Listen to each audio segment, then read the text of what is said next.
and welcome to the second episode of the Crime Calls podcast, where crime is only one call away. This is part 2 of 4, where I am covering the case of Jack Unterweger, the serial killer golden boy. If you haven't watched part 1, what are you doing? Go do that first, because the story will not make sense if you start from here. And plus, be a girl boss and watch all of the episodes to understand the story better. Yeah. And because you get to see us here, best part. This episode does not contain any triggering subjects, so there's no trigger warnings for this episode, so we are all good to go. In our story, we're left off with Jack Unterweger being sentenced to life in prison for the murder of an 18-year-old prostitute, Margaret Schaefer.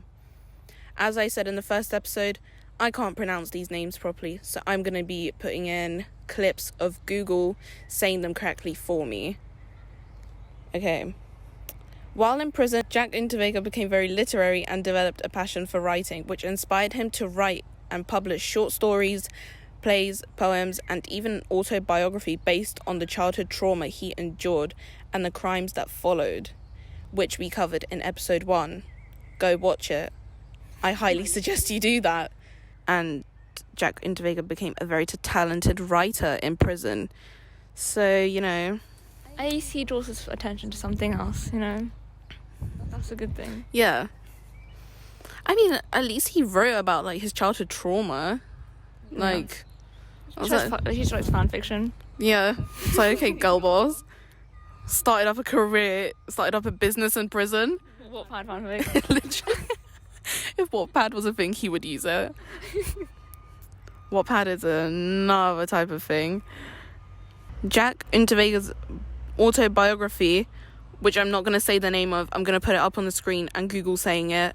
Fegefeuer oder die Reise ins Zuchthaus. Which in English translates to Purgatory or the Trip to Prison, Report of a Guilty Man. This autobiography caught the eye of a well-known director who then adapted the book into a feature film. At least he's self-aware. At least, I'm guilty. He is very self-aware.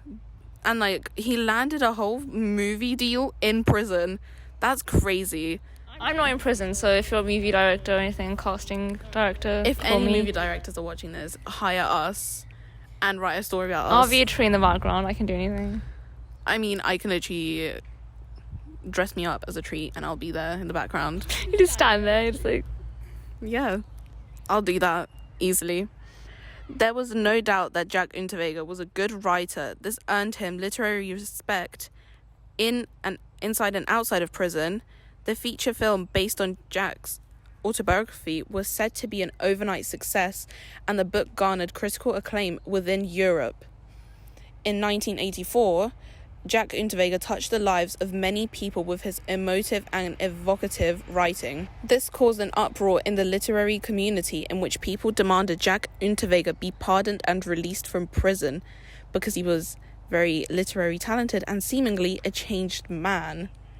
So these people were like, get him out of prison, come on, please. Look how fan fiction. They were like, please, we need more stories, more fan fictions.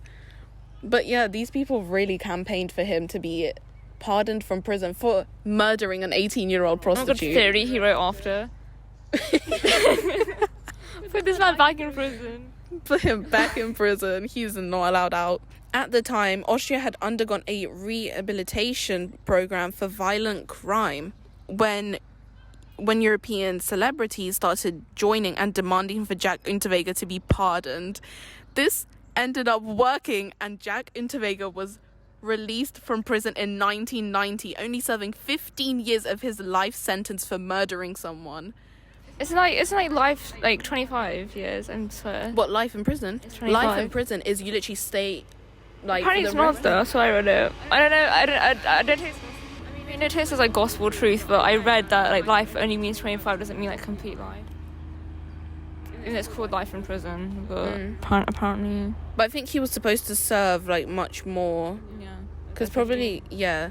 But 15 years for murdering someone is not enough. You strangled them with their bra. It was a very planned crime. You clearly wanted to do it. And he ended up doing it. But these people just saw him as a complete angel. Don't know why.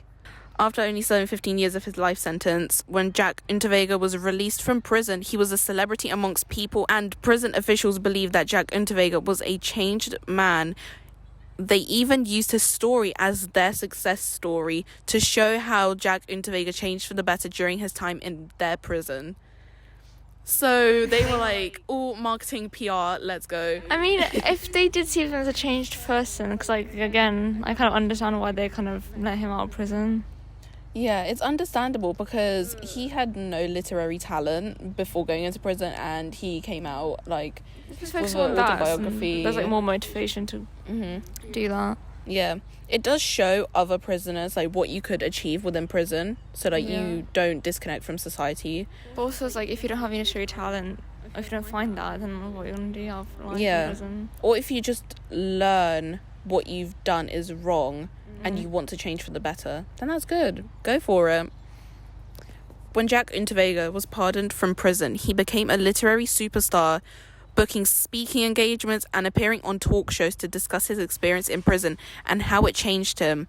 Little did everyone know, prison never changed him. Jack Unterweger was now living a celebrity life, dressing in a silk white suit with gold rings on several fingers and gold chains around his neck, and topping his look off with a signature red flower corsage. Okay, little star icon. Yeah. He really came out of prison. He was like, oh my god, all these gold chains, rings, silk white suit. That's expensive. Silk as well. But now silk is not expensive. But I think back then, like, to get a good silk suit. And after being pardoned from jail, Jack Unterweger's autobiography would be studied in Austrian schools, and his stories for children were performed on the radio, further praising him for his literary talent. But had he truly changed for the better? I bet they regret this. Yeah, I bet after they were like, oof, no, should have kept that guy in prison. All them European celebrities should have stayed quiet. But, like, yeah, they should feel guilty for letting this criminal out. But this is where I'm going to end the second episode. Thank you so much for listening. Don't forget to tune in to part 3 of the story.